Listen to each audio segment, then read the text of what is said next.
Tolong jangan delete video ini. Roll.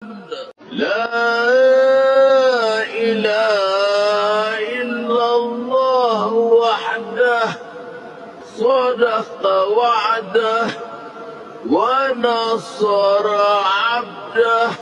Nampak? Jelas sekali 3 perkara jahat yang telah dibuat dalam posting video ini. Yang pertama, suara PMX bertakbir diperlahankan dengan niat untuk menunjukkan ya PMX ini tak pandai takbir, ya suara PMX ini tidak best.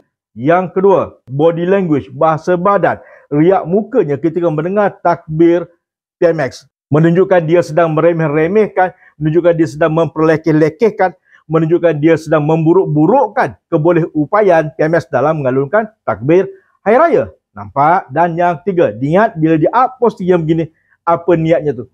Niatnya tentu sekali malafide, berniat jahat untuk merosakkan kredibiliti, karisma pemimpin nombor 1 negara, Perdana Menteri Malaysia, yang sebenarnya dia lupa dan tidak sedari bahawasanya dia mendapat banyak manfaat daripada kerajaan yang dipimpin oleh Perdana Menteri Malaysia yang diperlekeh-lekehkan oleh beliau ini. Nampak?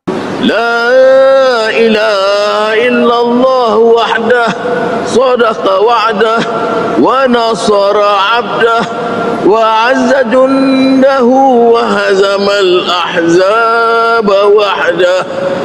3 perkara yang akan berlaku. Yang pertama, report kepada MCMC. Dah pun dibuat. Yang kedua, report kepada PDRM.